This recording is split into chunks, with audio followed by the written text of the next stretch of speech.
केंद्रीय मंत्री ज्योतिरादित्य सिंधिया ग्वालियर दौरे पर हैं और कि महाराज के कई रंग के अंदाज देखने को मिले, जिसके बाद सिंधिया के अलग अलग रंग देखकर विपक्ष में खलबली मच गई और महाराज के बदले बदले अंदाज पर तंज कस रहे हैं।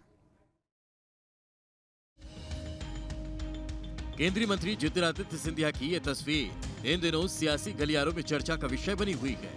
मध्य प्रदेश दौरे पर आए सिंधिया अपने किसी न किसी अंदाज को लेकर सुर्खियों में आ ही जाते हैं। पिछले दिनों रूस और यूक्रेन में फंसे भारतीय छात्रों को वापस लाने के समय से सिंधिया सुर्खियों में है। उसके बाद अब अपने ग्वालियर दौरे पर सिंधिया के अंदाज के लगातार चर्चे हो रहे हैं। हालांकि महाराज का ये अंदाज बीजेपी को कुछ नया नहीं लग रहा, तो दूसरी तरफ कांग्रेस महाराज पर तंज कसने से बाज नहीं आ रही। कम शब्दों में कहा जा सकता है कि सिंधिया राजनीतिक मैदान में हर वो काम करते दिखाई दे रहे हैं तो शायद ही राजघराने में किसी ने किया होगा। फिलहाल ग्वालियर राजघराने के महाराज और केंद्रीय मंत्री ज्योतिरादित्य सिंधिया के अलग अलग अंदाज की बात की जा रही है। बीजेपी ज्वाइन करते ही सिंधिया ने घास पर बैठकर कचौड़ियां खाई थी। उपचुनाव में प्रचार के दौरान ढोल की थाप पर नाचे थे सिंधिया। ग्वालियर दौरे पर कुम्हार की चाक पर बनाए थे मिट्टी के बर्तन। जमीन पर बैठकर कथा और प्रवचन सुने थे।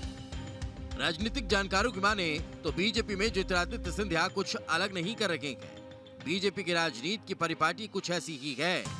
जो इस दल में आता है वो उन सब काम को करने लगता है जो आज सिंधिया कर रहे हैं। कई बार राजनीति में राजनेता के समक्ष ऐसा मोड़ या ऐसी परिस्थितियां आती हैं कि उसे अपनी परंपरागत राजनीति छोड़कर नए तौर तरीके अपनाना पड़ते हैं।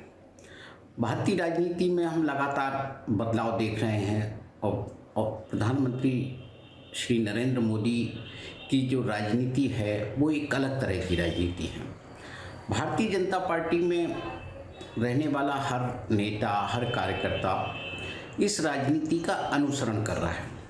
ज्योतिरादित्य सिंधिया भी उसी राजनीति का अनुसरण कर रहे हैं। यदि उनके हाथ में झाड़ू है तो कोई आश्चर्य नहीं है, ये पहली बार नहीं है। पहले भी जब स्वच्छता अभियान के तहत जब कार्यक्रम हुआ था तो उन्होंने झाड़ू लगाई थी। ज्योतिरादित्य सिंधिया जमीनी स्तर पर न सिर्फ पकड़ बना रखे हैं बल्कि वो राजनीतिक स्तर पर भी अपनी पकड़ को मजबूत करने में जुटे हैं, जिससे विपक्ष यानी कि कांग्रेस में खलबली मची है। तभी तो महाराज सिंधिया पर तंज कसने से भी चूक नहीं रही। पिछले दिनों केंद्रीय मंत्री ज्योतिरादित्य सिंधिया रानी की समाधि पर भी फूल चढ़ाने पहुंचे थे। कहते हैं कि वो राजघराने के दायरे से बाहर एक अलग नेता की इमेज में खुद को ढालना चाह रहे हैं।